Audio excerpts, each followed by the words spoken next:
7:35 de la mañana, lo que les adelantaba Marisa Glave, Ana María Choquehuanca, congresistas de la República, se encuentran ya con nosotros. Gracias por estar hoy y acompañarnos. Vamos a comenzar en este caso con la congresista Choquehuanca porque acaba de estar usted en la zona afectada. ¿Cuáles han sido sus impresiones? Por supuesto, pues sabemos la calidad de las viviendas ha tenido un rol determinante, ¿no? en el grado de daños. ¿Qué sabemos? ¿Qué cosa es lo que usted ha podido ver ayer? Buenos días. Muchas gracias por la invitación. En realidad, el tema va por ahí, por el tema del material de las viviendas, que es quincho, que es adobe, que es un material deslizable muy rápido. ¿Por qué? Porque el sector es de gente de extrema pobreza, la población es vulnerable y siempre ha vivido bajo la indiferencia de los gobiernos. O sea, eso no es de ahora. Aquí tenemos nosotros un Valle del Colca con fallas geológicas, por ejemplo, en la profundidad que solamente tiene 3 kilómetros hacia abajo, de pronto, entonces todo esto ayuda, y está el cañón, entonces la zona, siempre hay deslizamientos. Tenemos lo del volcán también, que estaba en erupción, o sea, son varias situaciones que se han presentado, sí, pero que han necesitado también del apoyo de las anteriores gestiones presidenciales. O sea, nunca en Arequipa siempre se ha pedido el apoyo y la mirada hacia lo que significa el Valle del Colca, que es un potencial turístico enorme y que podría serlo más si hubiéramos tenido el soporte necesario. Lamentablemente el turismo desarrolla cada región, pero estas regiones, yo he trabajado mucho con artesanos, yo vengo de ese sector de emprendimientos, de artesanía, y siempre que hemos trabajado en los talleres, siempre hemos visto las personas viven con lo necesario, la desatención ha sido bárbara en realidad. La cultura de prevención, Marisa, veíamos además, ¿no? Por supuesto, el tema de la construcción de las viviendas es absolutamente fundamental, y veíamos también cómo la participación, por ejemplo, en los simulacros es muy baja en la zona, ¿no? Escuchábamos al funcionario lamentarlo esta mañana, al funcionario en Arequipa. Es un paquete. Cuando hablamos de políticas, hablamos de un paquete donde está involucrado, por supuesto, el sector vivienda, ¿no? Seguramente incluso el sector turismo para situaciones como esta, donde debería haber una atención especial. ¿Qué se puede hacer desde el Congreso? Mira, primero creo que necesitamos nosotros aprender lecciones de hace 9 años, digamos. Justo yo ayer recordaba que ayer se cumplieron 9 años del fatídico terremoto del sur, ¿no es cierto? Y que de lo que se vivió ahí hay muchas cosas que nosotros podríamos aprender. Primero, hubo mucha destrucción también de vivienda rural y se implementaron un conjunto de mecanismos de construcción en adobe mucho más seguros, por ejemplo, que trabajaron la UNI y la Universidad Católica, que permitían, por ejemplo, viviendas rurales mucho más seguras. Es decir, el adobe per se no tendría por qué ser... Es siempre más riesgoso, digamos, es más riesgoso. Claro. Sin embargo, muchas veces uno tiene suficientes recursos económicos para poder construir en material noble. Entonces tú puedes mejorar la construcción y hacerla mucho más segura. Y entonces, esto fue un programa que se planteó, por ejemplo, en Forsur, y se aplicó solo para alguna parte y otra parte en la que no se aplicó. Y simplemente se abandonó. ¿Alguna razón por la cual se discriminara? Bueno, no hay una política de vivienda rural, ¿no es cierto? Con la justa se ha avanzado hacia una política de cocinas mejoradas. Exacto. Pero no ha terminado de ver la integralidad de la vivienda y tenemos que entender que también tiene que haber una política de vivienda rural. Y ahí hay un hueco. Lo otro que tenemos es ponernos a pensar qué pasaría, digamos, para ciudades como Lima.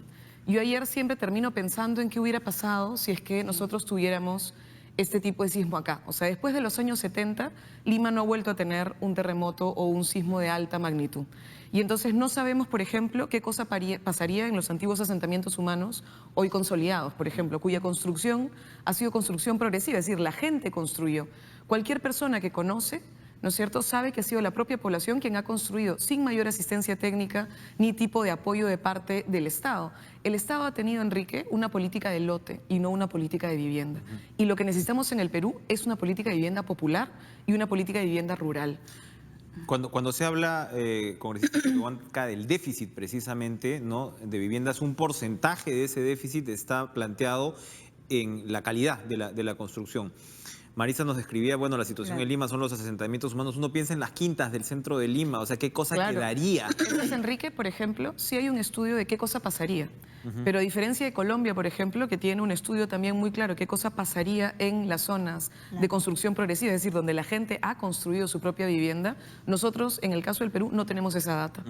En el caso de las viviendas que son antiguos solares o que son antiguas casonas, que están en una situación de inhabitabilidad, es terrible. Mira tú nomás, en las últimas 2 semanas hemos tenido el desplome total de una de las viviendas antiguas del centro histórico y hemos tenido el incendio final del buque, digamos, ¿no? Con lo cual sí tenemos un problema grave Claro. de vivienda. Es un fenómeno entonces, o es una situación diferenciada, digamos, ¿no? O sea, lo que estamos describiendo aquí, ¿no? Es un punto, el tema de la vivienda rural es otro. Como decía Este es Marisa otro Glave, punto. decía, claro, consideramos de alguna manera un avance muy importante el tema de las cocinas mejoradas, que la gente ya no cocine pues con leña y que no pues se enferme dentro de su propio domicilio, pero de repente se ha pasado por alto la calidad misma de la construcción en zonas sísmicas como esta. Ya puntualmente, en un caso como el de Caylloma, ¿no? y Chupampa, ¿cuáles son las políticas que se tendrían que avanzar de inmediato? Bueno, yo creo que es lo que dice Marisa también, esa política de vivienda rural. En verdad, mire, un ejemplo, en Achoma, por ejemplo, en Ichupampa más, al 90%, pero en Achoma tenemos ya en un primer reporte 585 viviendas. De esas, 227 están colapsadas, han caído. O sea, inservibles. 327 son inhabitables en este momento y 27 ya ni hablar. Entonces, en base a ese reporte, ¿qué hacemos? O sea, en Ichupampa es el 90%. Si uno va por las calles, camina y está llena Está de destruido el escombros. distrito. La gente está durmiendo en la plaza, a la intemperie. Ahora, tenemos ahí otro problema, que es el de friaje. La reacción del gobierno ha sido inmediata, por ejemplo, en evitar que queden estas zonas aisladas. Eso es lo más importante, porque ahí no hay ingreso de alimentos, no hay ingreso de apoyo, no hay ingreso de nada. El ministro de Transporte se trasladó ayer a primera hora con el ministro de Defensa. Hay 5 helicópteros a disposición, que lo primero que hizo fue también trasladar a esta pareja americana que lamentablemente el esposo falleció, la señora ha sido intervenida, entonces llevar a los heridos, en fin. Pero esas son medidas inmediatas, pero ¿qué hacemos aún después? Y yo lo que sí sé es que nuestro gobierno lo que va a hacer sí es implementar esta política. ¿Por qué? Porque definitivamente, ¿qué es lo que hemos visto cuando hay un siniestro? Llegan las casitas prefabricadas, el tipo, y ¿hasta cuándo las vemos? Hasta años después. Y Se quedan de nunca. permanentes. No pueden quedarse. Entonces, habíamos pensado ayer, conversando con las autoridades, con la gobernadora regional y con todos los que hemos estado, decimos, ¿qué hacemos? Alguien planteó en Achoma algo que a mí me pareció muy interesante. Cuando hubo el terremoto del 60 en Arequipa, ahí se formó la Junta de Rehabilitación y Desarrollo de Arequipa. ¿Qué significa? Que esta Junta de Rehabilitación trabaja con planes concertados, con estrategias, con presupuestos. O sea, es una Junta de Rehabilitación para adelante que genera además desarrollo.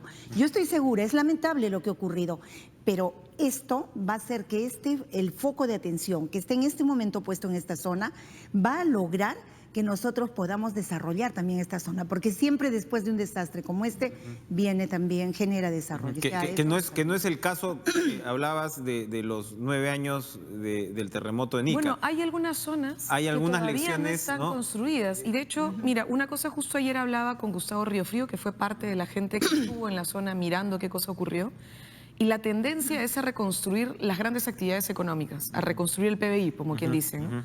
Pero no se termina de reconstruir la economía local, el tejido económico local, que termina destruyéndose precisamente así como se destruyó la casa, se destruyó la bodega, se destruyó la pequeña tienda, se destruyó lo que permitía empleabilidad local, ¿no? Entonces, el Valle del Colca, que es la zona donde finalmente hemos tenido este sismo, tiene todo un corredor turístico, pero tiene también un corredor agrícola, ¿no es cierto? Entonces, hay que entrar, primero, no a reconstruir la pobreza.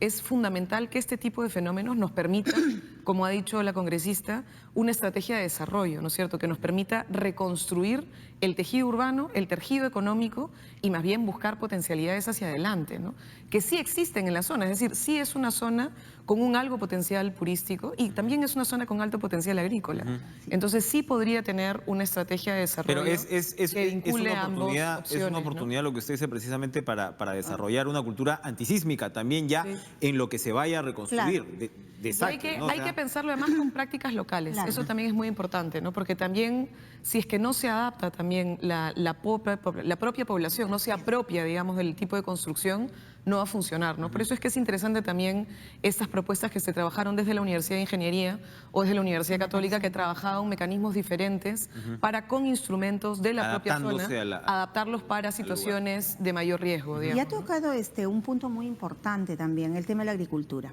A ver, toda esta zona vive del agro, agricultura, la artesanía, que no tiene mayor respuesta, pero sí la agricultura.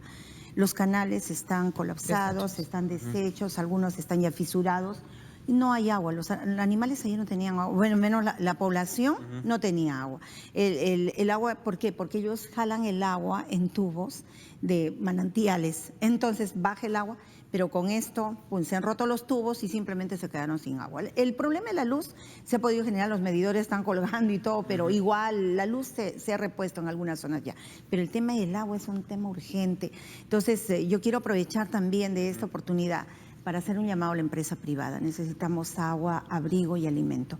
Alimento no perecible, sobre todo, están durmiendo en la plaza, con un tema de friaje, Marisa, friaje, una temperatura atroz, o sea, nosotros tenemos que ponerle atención a esto, pero sí, el gobierno está tomando las medidas necesarias.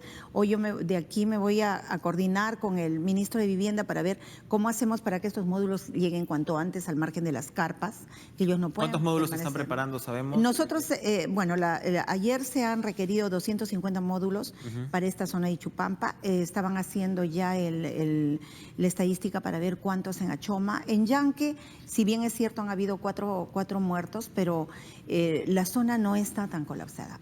Para mí, colapsada. El centro de atención, Ichupampa y Achoma. Sobre todo Ichupampa, que ha quedado, pero en verdad es, no sé, todo destrozado. ¿Un distrito como Ichupampa tendría que terminar siendo reubicado de repente? Cuando hablamos Depende en realidad, o sea, ahí necesitamos tener certeza de cuál es la situación del suelo, ¿no es cierto? Y tener finalmente cuál es el nivel de vulnerabilidad, exactamente. Porque en realidad también depende de cuán cerca han estado de la zona sísmica, ¿no? Y probablemente eso tiene mayor impacto. En este caso, el problema es que entiendo que la profundidad ha sido muy baja, es decir, el sismo ha estado mucho más alto, muy superficial. entonces la sensación y el efecto, digamos, es mucho mayor, ¿no? Por eso tenemos 1.200 damnificados. Que es un número relativamente alto para el tamaño de la población prácticamente en esta zona. Casi total, ¿no? La mayoría de la población, casi toda la población. Sí, no, de eso no te quepa la menor duda. La mayoría de la población, o sea, yo me voy al 90%, es verdad. Y esto, en Ichupampa es total. Entonces creo que en este momento lo que sí hace falta también es de pronto ver de inmediato una proyección hacia lo que significa, digamos, erradicar allá, no, porque tuvimos ese problema en Maca, cuando hubo también el problema en Maca. Entonces, ahora también ha estado afectado claro, Maca. en Maca se fue, la gente, bueno, dijeron los vamos a reubicar, porque eso sí es más una zona más movida, pero algunos se fueron y algunos no. Ahora, uno piensa además también hay un tema de descentralización, es decir, los recursos con los que cuentan pues estas autoridades locales son paupérrimos, se imagina uno, o sea, es decir, porque ahí veíamos el bloqueo de las vías y por supuesto dentro de la propia localidad era muy poco lo que la autoridad podía hacer. Porque no tiene recursos. ¿Qué políticas podrían corregirse al respecto? Incluso pues se ha dicho que el último gobierno recentralizó mucho el presupuesto. ¿Qué se puede hacer con las autoridades ya locales, distritales en materias de estas antisísmicas? Claro, y yo creo que el tema del canon, por ejemplo, es un clamor de todos los alcaldes en cuanto a, por ejemplo, a municipios que estuvieron recibiendo, digamos, una cantidad aceptada y ahora reciben, por decir, 9.000 soles al mes. Dicen, ¿qué hace una autoridad con 9.000? Pero ahí también yo me voy al tema de la gestión, ¿no? Y al tema de la ubicación de la localidad, la cantidad de población. O sea, hay muchos factores que nosotros podemos ver para una redistribución equitativa del presupuesto en cuanto a la cantidad poblacional, ¿no? La densidad poblacional es muy importante cuando se hace una redistribución de presupuesto y tiene que haberla. Ahora, hay una agenda pendiente, Enrique, y es la descentralización fiscal, que esa es una agenda que ha trabajado tanto la Red de Municipalidades Rurales del Perú, que muchas de estas municipalidades son parte de esta red, la REMURPE trabajó y planteó un conjunto de competencias y especificidades para este tipo de municipios, que son precisamente rurales, que tienen una densidad poblacional menor y que tienen características particulares, muchas veces sometidas a mayor riesgo, porque precisamente la agricultura y otro tipo de actividades terminan teniendo mucha más afectación por fenómenos naturales que otro tipo de actividad económica. Y por tanto, necesitas tener tú municipios con una estrategia de desarrollo económico local mucho más agresiva que municipios urbanos, digamos. Pero bueno, la REMURPE, la Red de Municipalidades Rurales, AMPE y la Asamblea Nacional de Gobiernos Regionales, porque el día de ayer hay que recordar, yo en algún momento vi la desesperación de la presidenta, bueno, de la gobernadora La regional, gobernadora ¿no es cierto? La señora Yamile Osorio Sí. estaba diciendo con mucha tensión que no lograba llegar a la zona. Claro, sí, que el hemos nivel de comunicado obstrucción con de las ella vías era muy Era grande terrible. Por la mañana, y que sí. lo poco que ella podía llevar desde el gobierno regional era algo que simplemente no podían entrar por la vía Chivay, tenían que entrar por la otra zona hacia Arequipa, ¿no? Entonces, Por Cibayo. finalmente lo que tú ves es gobiernos regionales y gobiernos locales que no terminan de tener ni los recursos para cumplir las propias competencias que hoy tienen, Claro, Enrique. Entonces, en el año 2013, y eso hay que recordarlo, el año 2013 hubo una mesa, digamos, una especie de espacio de coordinación entre el Ministerio de Economía y los gobiernos locales y regionales para poder pensar si es que podían o no cumplir con sus competencias. Y por consenso, Enrique, incluido el MEF, se dijo que todas las competencias que se les habían entregado no las podían cumplir porque no estaba garantizado el presupuesto. Entonces, tenemos un gobierno nacional que hoy, Enrique, concentra más del 74% del presupuesto. Es decir, los más de 1.800 municipios locales distritales, más de los 200 provinciales, más los 25 gobiernos regionales, tienen menos del 30% del total del presupuesto. Nos reciben 13% y los otros 12%, ¿no? Que es ese 25%. Claro, entonces, y tienes tú más del 74 punto algo, casi 75% de la Ahora, plata concentrado en el gobierno nacional. Absurdo, porque tú tienes ministerios como el Ministerio de Transporte o el Ministerio de Vivienda o el Ministerio de Educación, que históricamente reciben, digamos, así de plata al comienzo, cuando entregamos el primer presupuesto, y luego no pueden ejecutar. Entonces hacen transferencias condicionadas a los gobiernos locales. Lo que y le falta a uno regionales. le sobra a otro. Y uno veía precisamente, estaba el fin de semana en Huánuco, en uno de los viajes del presidente Pedro Pablo Kuczynski, y claro, el requerimiento prácticamente de todas las autoridades es vías, ¿no? Para empezar. Y esto tiene que ver con lo que estamos Sí. hablando Del acceso para la zona del del acceso que desastre lo hemos ahora. visto en las fotos. El 80% de las vías del sistema nacional está pavimentada. Sin embargo, las vías de la red regional es apenas el 15% la que está pavimentada. Entonces, ahí uno entiende también la naturaleza de los reclamos de las autoridades locales, ¿no? O sea, ok, muy bien, o sea, se ha avanzado, es innegable, ¿no? Que a lo largo de los años, pero estamos en pañales todavía en términos de vías de la red regional. Pero lo Y eso importante uno lo ve en una de la situación como esta, descentralización ¿no? fiscal es esto, que es que tú miras la cadena y cuánta plata requiere que esa cadena se cumpla. Es decir, la responsabilidad de vías, por ejemplo. Para yo cumplir como gobierno regional mi responsabilidad en la red de vías regionales o para que los gobiernos locales cumplan con los caminos rurales, que son muchísimos, necesitas X. Y el gobierno te está transfiriendo 100 y tú necesitarías 1.000. Es decir, hay 900 que no se han logrado transferir. Entonces, la gracia de la descentralización fiscal es no depender del canon. Porque hoy día todo el mundo Exacto. grita canon. Todo ¿Por el qué mundo grita quiere canon? canon, sí. Porque ese fue el momento en el que llegó una gran cantidad de recursos inesperados para un Y sector. todos ya daban por sentado Pero- lo que fue un hipo, lo daban por sentado. Claro, entonces como una tú, permanencia. el hipo ya pasó, entonces ahora empieza la caída de los precios y por tanto la caída del canon y comienza a verse la realidad. Ese momento tú tenías una abstracción, tenías una plata extra extraña que venía precisamente por una actividad económica que hoy comienza a bajar la cantidad de recursos que tiene. Entonces hoy tienes que mirar la realidad de la economía Ahora, local. en términos de descentralización fiscal, como decía Choquehuanca, por supuesto, uno acompaña, ¿no?, los reclamos y uno cuando viajas efectivamente al interior del país te das cuenta de la Claro. necesidad que tienen estas autoridades de acceder a más recursos, pero también es el tema pues de la capacitación. Exacto. Uno también se pregunta, ¿no?, si distritos como estos, afectados por el sismo, Claro. tienen algún tipo No. de competencia técnica. Seguramente no, tampoco. No. O sea, esto es un Y- paquete que tiene que Y lo que yo avanzar siempre, en lo que yo conjunto. siempre he criticado en los alcaldes es el desarrollo de su capacidad de gestión. Nosotros, o sea, yo siendo alcalde no puedo estar mirando solamente el presupuesto que me da el canon ahora o el presupuesto que me da el gobierno si me lo da.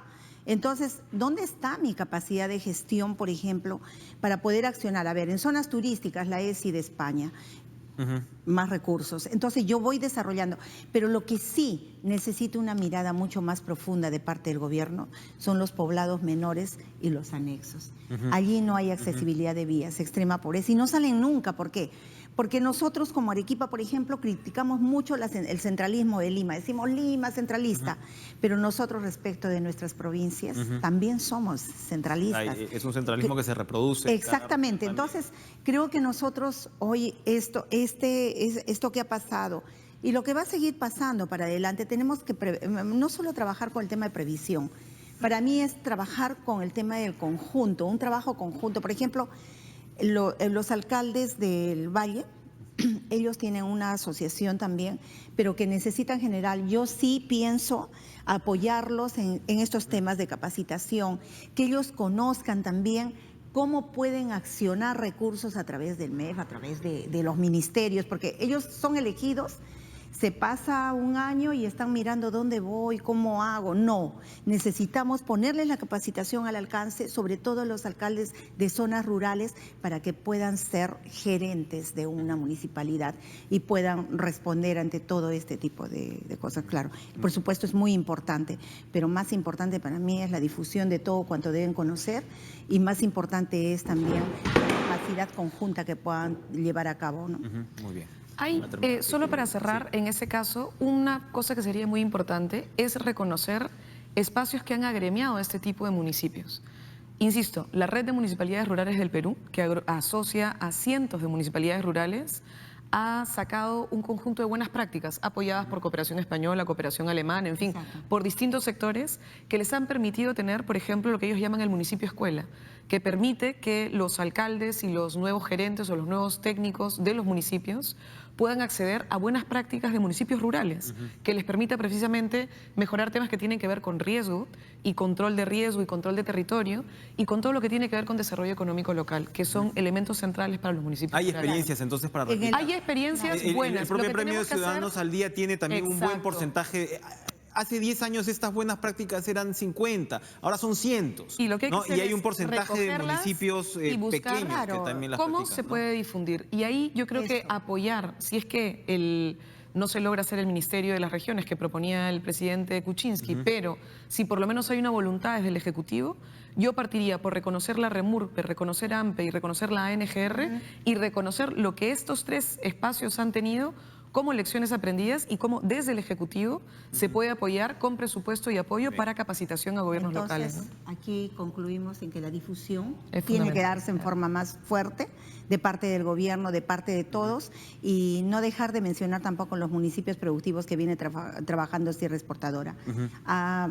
Tiene resultados muy, pero muy significativos en el ámbito regional sur, y yo creo que lo que falta es la difusión, porque allí tenemos al alcance a través de municipios productivos, tenemos a Innovate, tenemos a programas de gobierno a los que podrían acceder, pero con prácticas productivas desde el municipio. Muy bien. Estamos, precisamente vamos a tener un enlace, pero Marisa, yo no quería terminar esta conversación sin tocar el tema de Venezuela. A mí me sorprende en realidad que sigamos hablando del tema ideológico cuando en Venezuela se nombra a un ministro del Interior el día que se le abre una investigación por narcotráfico. Es decir, ¿de qué ideología, de qué, en fin, ya, o sea, están los sobrinos de Maduro, ¿no? Metidos en el tema del narcotráfico? Venezuela está a borde del abismo social.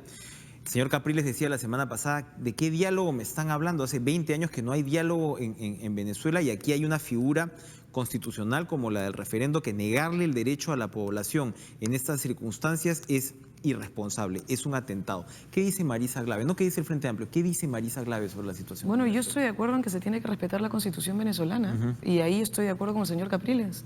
Creo que es fundamental que se pueda llevar adelante el referéndum. Ojo, el señor Capriles acá señaló que la moción del Frente Amplio, más allá de mi opinión personal, era correcta. Él saludó nuestra moción, saludó que nosotros planteáramos que el espacio de diálogo que se ha generado ahí avance, más allá del diálogo en abstracto. Hay una comisión ahí donde está, por ejemplo, el expresidente Zapatero, que es quien está llevando adelante parte de este mecanismo, que ha sido aceptado tanto por la organización del señor Capriles como por el gobierno del señor Maduro, y ojalá se logre salir de la crisis económica, social y política que hay en Venezuela a través de un mecanismo democrático y de una salida dialogada. Perfecto, Eso gracias es lo por que hemos pedido. gracias por la aclaración, Marisa. No, es que ha habido opiniones diferenciadas. Es sano que Y lo aclares con quedan esa muy determinación. desviados a veces, ¿no? Gracias, Marisa Glave, Ana María Choquehuanca, congresistas de la República.